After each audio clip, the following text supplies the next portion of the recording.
It is August 1st, 2024. The Major League Baseball trade deadline has come and gone, and we are going to dissect all of it for you guys here on Fish Unfiltered. My name is Isaac Azout, joined as always by my co-host Kevin Barral. Eli Sussman is here as well.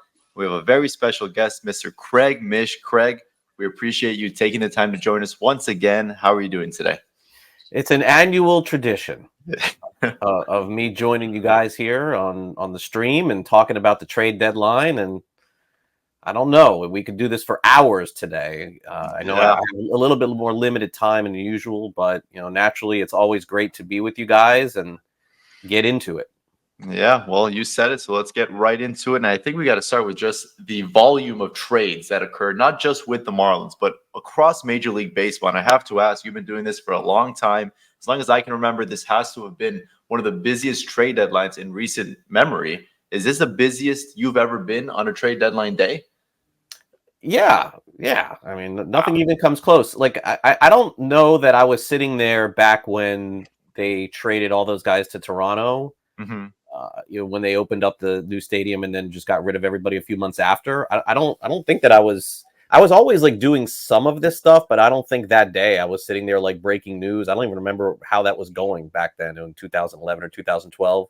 And then in 97, I remember when they traded all those guys in 98. I don't know what I was watching, but I remember watching them trade one by one at the winter meetings in 98. I do remember that. I don't know if it was on ESPN or wherever it was, but yeah, as far as I am concerned, yeah, I've said this. I said this. I was on another podcast that this was the craziest transaction day ever, without a doubt. The craziest day ever in Marlins history. Crazy maybe is not the best word for it, but it was when Jose Fernandez died. I'll never forget that one, because before the news came out, hours before, I had known. So it was just like sort of a shocking, crazy day to think that could actually happen. But anyway, as far as your answer is concerned, yes, craziest trade deadline, not even close. This was the craziest. Marlins made a lot of moves, as we know, as you know, for the YouTube viewers, you could see the graphic there. A lot Very of nice players graphic, coming by out. the way. Yeah. Shout out to Eli there. Yeah. But Craig, after looking at all these moves, is there one specifically that kind of took you by surprise that you didn't see coming from the Marlins? Not really. No. I mean, all the names that were traded in some way were discussed.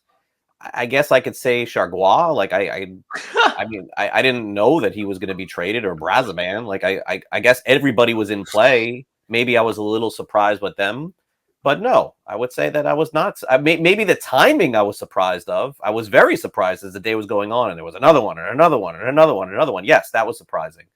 But no, I was not surprised that any of the players that they traded were traded. Well, briefly, Craig, turning the other way about the few guys remaining, I guess specifically Declan Cronin is a name that you floated early in the process that was drawing interest. What was the separator between all the guys that went and the few that remained, specifically somebody like Cronin? How come they weren't able to find a home for him? Yeah, I don't know the answer to that. I don't want to speculate because it's not fair. But here's what I would say, Eli, to that. I don't know that I can indict them for any trade that they didn't make just because of the amount of sheer trades that they did make. How many is even possible to make? Like, think about that for a second. How many trades can you make on trade deadline day physically if you're the Marlins? How many phones can you be on? How many texts can you make? I mean, it kind of feels like they were sort of maybe maxed out. Yeah. I don't know that. I wasn't in the room, although I've heard it was way more organized than any trade deadline they've had in the last like 10 years. Maybe not 10. Let me not say 10, but last few. So it seems like they knew exactly what they were going to do. They had a plan and they executed it. I tried to illustrate that a little bit in the Herald, but Eli, I don't know why Cronin wasn't traded. I don't know why there was another relief pitcher. Fauché. Yeah, Fauché. I'm surprised he wasn't traded too. But again, it's like they traded everybody else. So maybe there just came a point where either they didn't like the deals or they just were so focused on the other ones that there was no time to trade the other ones. I don't know. When you say organized, though, real quick, what I guess when you say organized, where does that come from in terms of how you were kind of saying how they were organized this time around? Sure. Doing it? Yeah, no, I had heard that last year's trade deadline was extremely scattered. and not organized. That's what I had heard. It's just like so many things happening at once. That's not to say that the proper trades weren't made, but I had just heard that there was. I don't know how to describe it because I'm not there. I heard that word, that it was just more organized this year. I guess you got to give credit to the president of baseball operations in that case, because he is the one running the show. And one of the bigger trades that he did make, obviously, was the Chisholm Jr. trade. And there's a lot to dissect with this one in particular. A lot of people on Twitter would like to know, was there ever a chance for an extension? I think you and I can answer that very quickly. I don't think that was ever on the table. If you want to confirm that, or yeah, no chance. I agree. No. So then came the reports that a lot of teams were a little bit worried about the brashness, a little bit worried about the attitude, and I think that's just common, trying to bring his value down a little bit. He ended up being traded to the Yankees. I want to know your thoughts on that trade in particular, and if they thought that maybe the attitude was a problem in Miami's clubhouse. There's no question that other general managers and executives in baseball were afraid of bringing Jazz into the clubhouse. There's no question about that. That's undeniable. I heard that directly. So there's no Isaac. There's no jockeying for value. This is true. I mean, that's what happened. Yeah, no, this is true. There were teams that didn't want him to come in there and rock the cart. This is a fact. Now, as far as what the Yankees were able to do is the Yankees were able to come through with what the Marlins think is a high-end bat first catcher. That was the main part of the deal. The other teams that they had spoken to, not all of them, but some of them, the same sort of profile was involved in those trades where they were going to get back a prominent catcher. They looked in the organization. They knew at the deadline they were going to have to address that. Will Banfield, McIntosh, Mac, I mean, maybe, but major league level, almost nothing. They really needed an injection of that. And it just so happened that Ramirez was one of the guys that they like, and they firmly believe that he's going to be a catcher in the big leagues. Well, why Jazz in particular, do you think? Because there are teams that employ quote unquote cancers in that clubhouse. There's the Matt Latoses of the world. There's the Aroldis Chapmans of the world. Why in Jazz's case was he so difficult to bring into the clubhouse? They just didn't view him as an extension candidate, and so you start with that, and then the second thing you go to is that he had been hurt almost every single season. Maybe this was the peak of what they saw with Jazz. Same thought process with Luis Arias at the time that they traded him too. Afraid that, hey, maybe this is the very best right now peak that we're going to get. Let's make a trade. And I think that's more or less why they did it. Yeah, and then just looking at the Trevor Rogers trade, kind of felt like that was the best one they made, just with Norby and Stowers, two guys who are major league ready. Now Norby going to AAA just to get some work at third base. What did you think of that trade?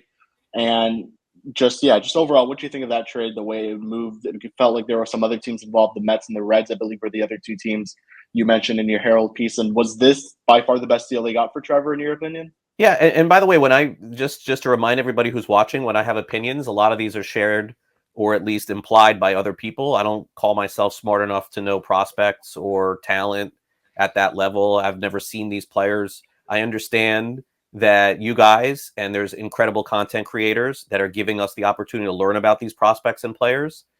But I'm simply not one of those. So I just follow along what everybody else says. So I have to lean on other people when it comes to that stuff. So what I'm trying to tell you is that every single person I talked to in this industry thought that was a good trade. The Marlins trading Trevor Rogers to the Orioles for two reasons. The first is they got back two players that could potentially help them even almost right away. Every single person that I thought to said that Norby is going to be an everyday player in the big leagues somewhere, either third base. Some people still think second base. We'll see how that works. And as far as Stowers is concerned, he's got the profile of a hitter. We don't know what his OBP will be. He's got some swing and miss. If they count on player development, hopefully they can get that fixed. But let's be real, guys. The other side of this is that Trevor Rogers, while he's been an effective pitcher and the Orioles are going to need somebody in the 3 or 4 or 5 spot this year and next, he's not the same guy that he was a few years ago. He's just not. So the Marlins made him available. A lot of teams were interested, 3 down to the end and then 2. And once Rogers' medical went through, that was it. It was the Orioles. Right. And it is the other side of that deal that is what really confused me and surprised me, because wishing all the best to Trevor, it's just that even when he's had success like these last couple months, if for people watching it the way that we have every day, like it, it looks dicey. It doesn't look like a guy that's firmly in control of the games. He doesn't really work that deep in the games. He relies very heavily on his defense. I have a hard time seeing the Orioles using him in the postseason to start those games. He's more so just to bridge that gap to get them to October, you think? Look, I don't know. I mean, if the Orioles were playing in a 7-game series, Eli, and they needed a 4 starter, I could see it being Trevor Rogers. I don't know that I would go that far. Like, I mean, you guys would have a deeper idea right now on the Orioles, but it's definitely Corbin Burns. It's definitely Grayson Rodriguez at some point of those 4. And then I would need to, kind of know where they go from there. Kramer, I know Bradish has been hurt. So, I mean, and by the way, next year too, Eli, like, who do the Orioles have in that rotation if Burns leaves? So maybe they think they can untap some stuff in Rogers. I know that other teams did too. So guys, let's understand that the Orioles were not the only team very interested in Trevor Rogers. They were not. So very clearly other teams are thinking maybe a little bit of the opposite that you are and I am, that there is more to untap with him.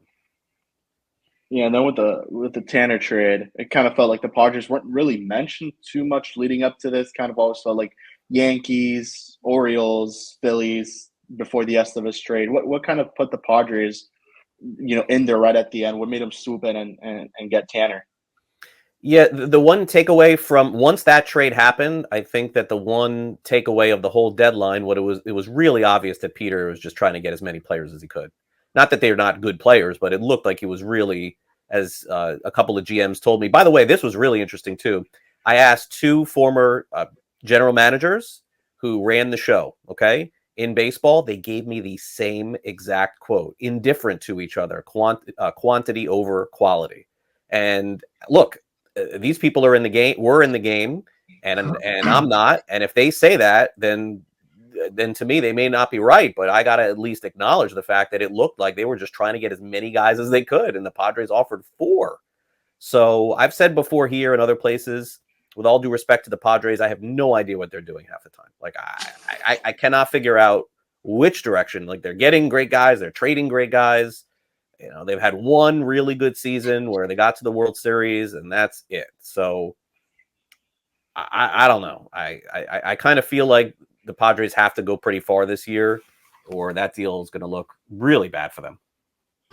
At MPT College Consulting, they pride themselves on helping clients navigate the college application process. This includes preparation for standardized testing, guidance through high school, assistance with essays and applications, and choosing the right college. Their work is always geared towards the specific needs of the individual client as they strive to make this process as stress-free for the family as possible. Visit them today at mptcollegeconsulting.com to learn more about their services and schedule a free consultation. You sort of alluded to a trade close to 6 p.m. I was wrong. If you can touch on what potential trade that was. There's no trade. Oh, there's no trade. No, okay. That was wrong. Were there any other ones that were sort of materializing? Either players that did end up getting traded? No. Or no other trades that you know of? No. Okay. No, I'm being honest. Like, I thought there was a trade coming. You know what? I take it back. I heard that there was a trade coming, and I also heard there was no trade coming. So be it as it may, I don't know. I got 2 different answers there. So I don't want to say that there wasn't, because maybe there was a possibility of something, but my understanding was there was nothing that was close. So I'm also curious about how the Josh Bell on the move at the last moment. If Christian Walker late on deadline eve, if he doesn't randomly get hurt, where is Josh Bell if the D-backs don't have that really sudden opening at first base?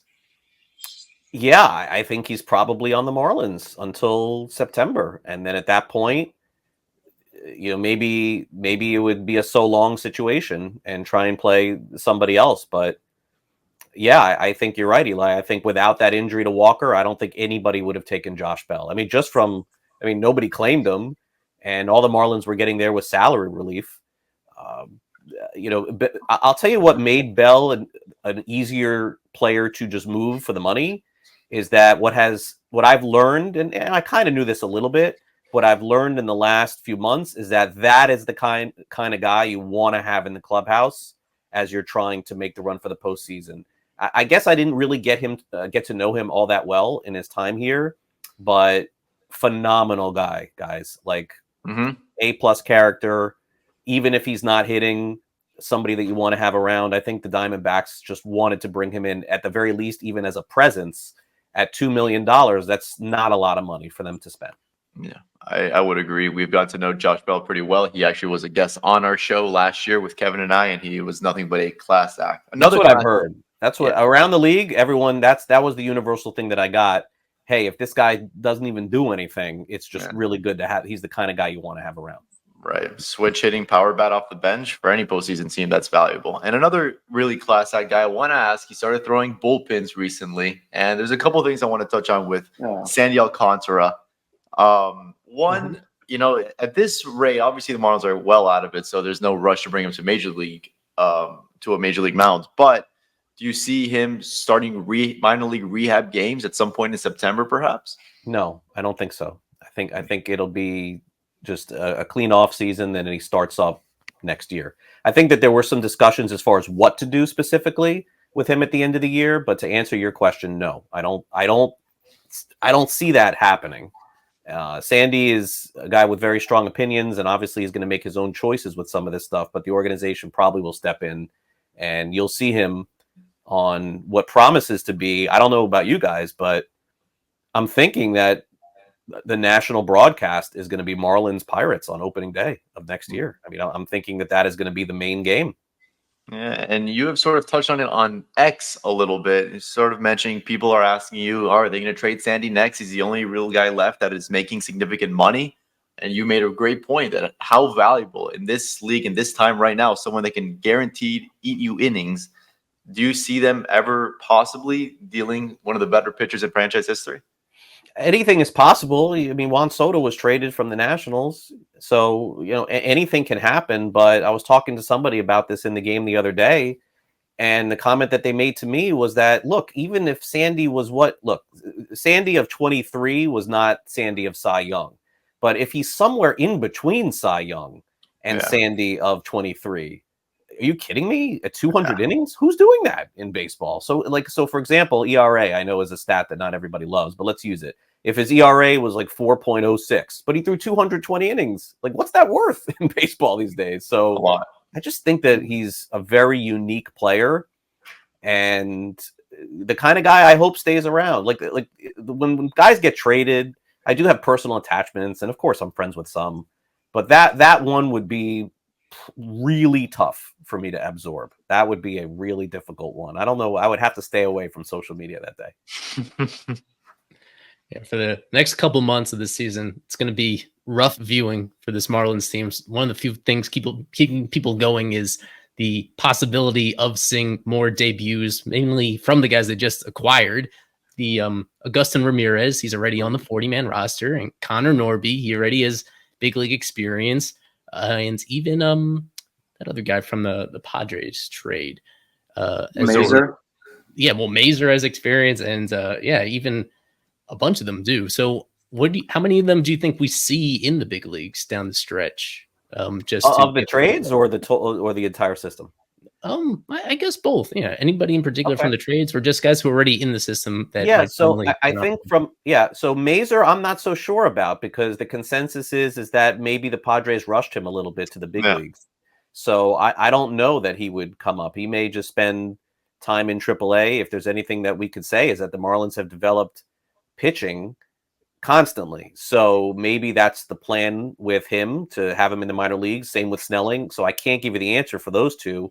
I would probably say none of the players from the Padres, or maybe one of them would start the last week of the season. Does that even count? You guys would have to decide that. Norby, without a doubt, is going to be up this season, and I don't know where and when he's going to play, but a couple of weeks probably of AAA at bats at third base. He'll come up. He'll play, I would guess, September, if not even beyond that. So we'll get a good look at him. Stowers is up already. I would be stunned if De Los Santos didn't make his debut at some point, whether it is August or September. It would make sense to bring him up to get him his little cup of coffee at the end of the season. So he would be another candidate as well. And then within their minor league system, the injury to Mesa Jr. kind of, at least for the time being, puts him out of the mix. I don't know how serious that is, but it would appear to me that he's not a candidate. And then you have Troy Johnson, and you have Griffin Conine. And I gotta say, I believe Griffin Conine is going to get a shot. I don't know if that's a guarantee or not, but I believe that. I think at some point you'll see him this season. I don't know that it was a guarantee, guys, but just from trading De La Cruz and Dane Myers being hurt and Jazz being out the door, I mean, at this point, it does make sense. He's been with the organization long enough. It's time to see what they have. I think that they will do that. I can't say when or how, but that will be probably, in my opinion, the best last game of the season. Whenever that happens, that's going to be a really special day. Yeah, and Craig, we're on the verge of updating our Marlins prospects list, and it is going to look a whole lot different with all these additions. Just from what you were hearing about all these guys coming in, is there one guy in particular that you think the organization now values as the biggest addition among, whether it's De Los Santos or Norby or Ramirez, or there's a whole lot of different directions? Is there one that you think the organization is most excited about, most hopeful about? Right. Realistically, Ramirez would be at the top, and then Norby would be second. And then you can debate everybody else from there. I don't think that there's clear consensus as far as that is concerned. But those two, definitely. As far as De Los Santos probably comes third, but I think that you could say that maybe one of the players in the Padres trade or Stowers. But I would tell you this, which is, this obviously we don't know the answer to this, and we'll find out in the future. But I personally think that they liked this pitcher Shim more than all of the other players that we've talked about. Like, they have been after this guy. So I don't know, and I don't think that they know if he's going to work out, but there seemed to be some consensus that this was a huge shot player, star type player, that maybe could happen. They were really, really after the player. I think they recognize that deal with De La Cruz as a potential loss. I think they understand that, but it was worth taking a shot on that kind of talent. That's what I heard. You mentioned in your Herald piece, great article, by the way, that the Reds were willing to part with one of their top pitching prospects. Just curious, did it happen to be Rhett Lauder? Yeah, I'm not ready to be able to do that yet. At some point, I promise I will. I got to get the ability to not, get anybody angry yet. So, but oh my, at some point, I'll talk about it. I will. I always do. You guys know that. In time, you always do. In time, I will. We're not out of the woods on that yet for me being able to do it. But I did say pitcher, so you guys can have fun with that and speculate with that. That's confirmed. Yeah. It kind of feels like we always ask you this every time we have you on, but I think we have to do it again. Now, kind of looking at this current team, maybe not too many extension candidates, maybe more of a pitcher. Is there any extension candidate at all right now in this organization? I'll extend it out to the minors, because you had mentioned maybe you could get one of those pre-arb deals. Maybe down the line he could, but is there absolutely anybody that maybe they could even consider, handing that extension to? Well, look, if they follow the Rays model and Norby looks like a really good player, that's the kind of guy that you could see them saying, hey, let's give this guy a Rays type extension. So that would be, to me, the one. I don't know about De Los Santos yet. I still think there's a lot of work to do, but he would be one. And then the obvious one would be Yuri Perez. So to me, that would be the smartest direction to go. But I think, in fairness to them, generally Tommy John surgeries have a very high success rate of the player coming back, but I think they got to be just sure that that's the way it's going to be. But unfortunately, we won't know about that until May, I guess, of next year. I don't know what the projection is, but I think May is probably fair. You don't think that this may be, not to overreact to a really small sample, but maybe Xavier Edwards hit 400 all of last month. He's probably not a shortstop, but it looks like he could hit in the big leagues. That'd be another pre-arb guy. Do you think has he really changed any opinions of him in the org just by how really amazing he's been? He's been great. Yeah, no, he's been great. And to think that the Marlins almost traded him last year to the Nat. Well, I don't want to say that. That's not fair. That's going too far. the Marlins could have traded him last year to the Nationals.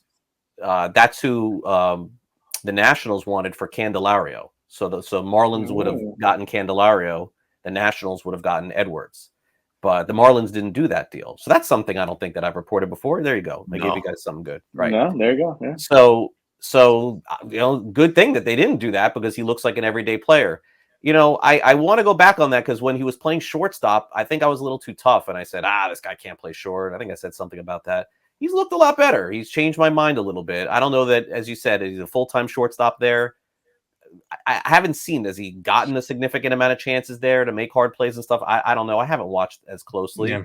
Well, he doesn't have an arm for shortstop, but he's, it's like he can fake it. He's like the textbook example of somebody that, as long as it's hit to him, like, he is really good hands. He does a lot of little things. It's just that certain plays are going to be extra outs given away. And look, they don't really have a third baseman, and they don't really have a shortstop. So maybe that's why Norby is going down to play there. And maybe they think Edwards can play second for them full time. So if you speculate on next year, maybe opening day, you have De Los Santos at first and Edwards at second, and some free agent not named Anderson at short, and then Norby at third and Berger at DH. I'm not saying that's great, but I'm just saying that that's kind of how it could set up. And you would look at that and go, that team's not losing 120. So, not the worst thing. But again, a lot of young guys here. And so, like, between, so if you have De Los Santos at first and Norby at third, odds of both of them being really good next year is 50-50. You'd be happy with that. So I don't want to overstate how awesome it is to be playing guys who have never played the game, 4 or 5 next year. But I think you're going to get a season of development in 2025.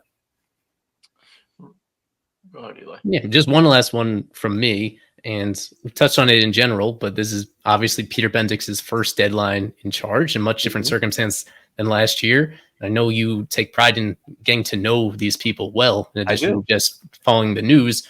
What have you learned to this point about Peter Bendix, and whether it's personal stuff or just anything he may do differently as a front office executive than what Marlins were used to before he came aboard? Yeah, and I really appreciate you saying that, Eli, because that is really true. I do take pride on getting to know these people as much as I can. It's been harder for me just with life. I have a daughter getting ready to go to college, and my son playing baseball, and a family to run here, and parents too. One of them not doing really well at all. So that's just part of why I've pulled back a little bit. But like, I don't know that I could sit here and do what I do at all without getting to know the people that are in charge, like a little bit at least, like I've never found that to be fair, to be saying that a guy is great or a guy stinks without like meeting this person. And I'm not talking about like doing the media stuff. I'm talking about like outside of that.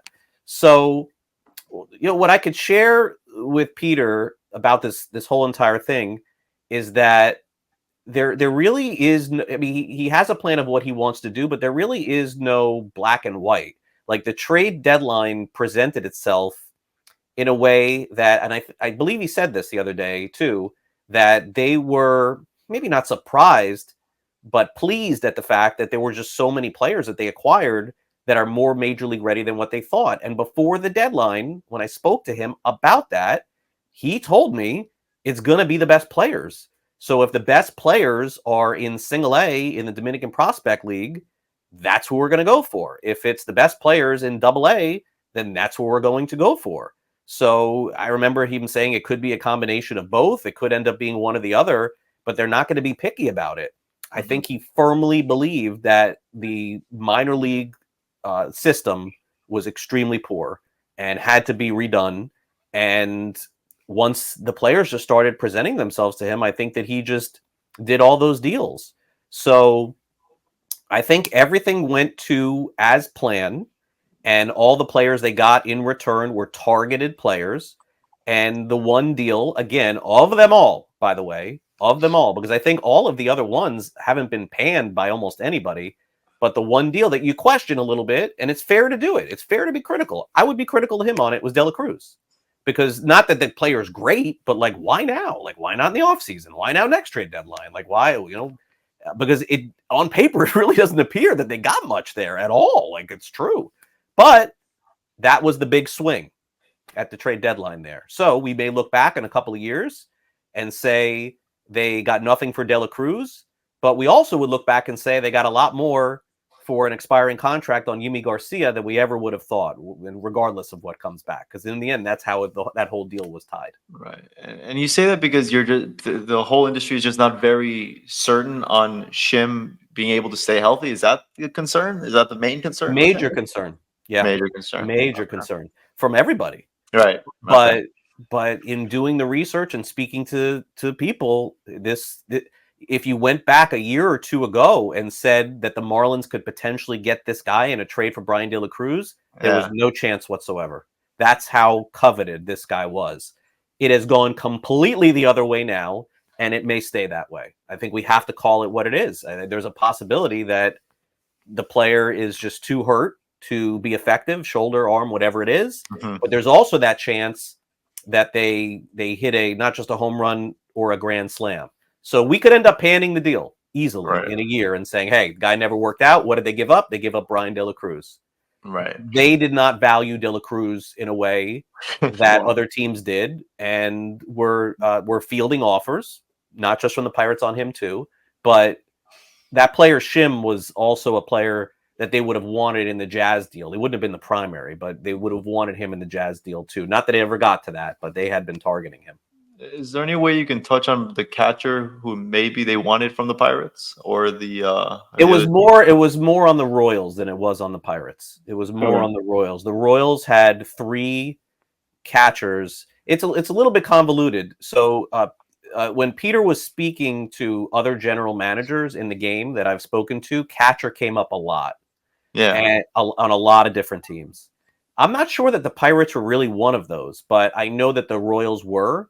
Yeah. And the Royals have 3 pretty high-end catching prospects. Yeah. One is their very best. Yeah. And then they had another one that was taken a couple of years ago, and even another one right behind him.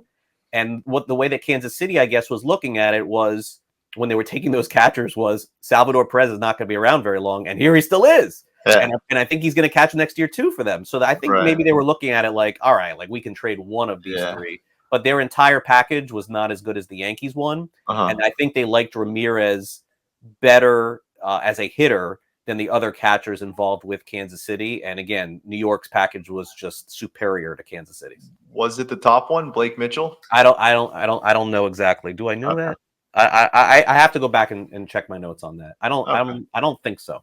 Okay, fair enough. Unless Kevin has anything else, I think we can call it already, Craig. Well, actually, I do want to ask.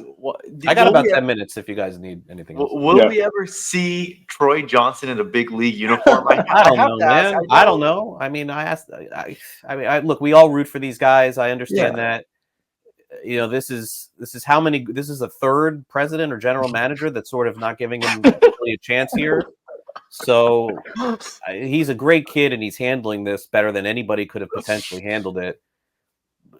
So, but he continues to not get an opportunity, and they brought somebody in now that's going to block him at first base. I know they have said that De Los Santos, I think Peter may have said that De Los Santos can play 3rd and he's athletic. Maybe they'll give him a chance there. The people that I've talked to in the industry about that specific player, none of them believe he's a 3rd baseman, but maybe so. Maybe he'll end up being everyone says he projects as a first baseman. Yeah. By the way, can play first base. Not somebody that's just like a first baseman but can end up at DH. They think he can play first base. Yes, exactly my thoughts. I studied this as well. I watched too much of him. He's a solid first baseman. He does not know how to throw from 3rd, so that's not going to happen. I'm not sure that's going to happen. But you're right, Eli. I look, and again, I don't know. I'm not a prospect expert. Again, bless all those people who are doing that. I don't pretend to know. I have to lean on other people for this information. Spoke to about every single one of these guys that they got extensively. This player in particular, I got the positives, I got the negatives. They all think he's going to get a chance to play at first base. One comp that I had heard, like a worst case scenario, would be he ends up like Franmil Reyes. That was the name. The Franimal. Right, where Franmil Reyes came up. Remember, he busted on the scene. He had 30 home runs. He had 30 home runs again. Whoever sold high on him, I forget it was Cleveland or San Diego. And then that was it. And he sort of, went into oblivion. He played a number of years. But again, I guess I guys would ask you this, that if this guy De Los Santos came up next year and he had 30 home runs, and then the next year he had 30 home runs and did nothing ever again, you may say, wow, that was a good trade. Like you may say, hey, he had 30 home runs 2 years in a row. I mean, Jesus Aguilar had a couple of really good years too, maybe 2, maybe 3. So I don't know if that's necessarily the comp. They probably would not agree with that and think that he's better, but I had heard that. And also Reyes, a much taller player too, less defense without a doubt than De Los Santos. Right. Yeah, and I guess one thing that we could touch on, we alluded to it for a long time, that all of these guys are getting best player available, whether it's in the draft, whether it's in trades. And a lot of these guys, the best players available, happen to be very close to the big leagues knocking on the door. And the fact that they should be ready to contribute in 2025, and the fact that you're going to have Sandy and Yuri and Luzardo and Weathers and all these other guys ready, is there a glimpse of hope that they could be somewhat competitive in 2025? Does that change the course? Maybe they could be better. Maybe they could be better, but you look at there's just going to be. I mean, Isaac, the thing is that we're going to be excited because it's going to be spring training, and there's going to be like 7 guys that are going to be clobbering the ball, and we're going to think that 5 of them are starting, and that just generally doesn't work in the big leagues. You can't start that many rookies and succeed, but if just a couple end up being good out of those, it gives you hope for 2026, and I think that that's right. Kind of the hope there. So, I mean, look, you rule nothing out. But we also have to call this what it is, too. If Jesus Luzardo was healthy, he would have been traded. If Jesus Luzardo comes back in September and looks awesome, guys, he's probably going to get traded in the offseason. I mean, it's just true. I mean, this is where they're at. So I think if I was a fan, what I would come out of this thinking is maybe Craig was wrong about them going after all these single A guys and not being good maybe for 4 or 5 years. And maybe this only takes a couple of years if all things work out. One ex-general manager told me this, he was very specific on this.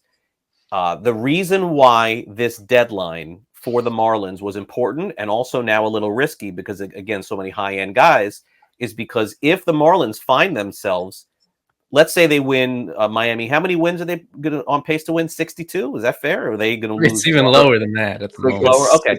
60. Okay. Let's say they win 60 games, the Marlins, this year. God. Okay.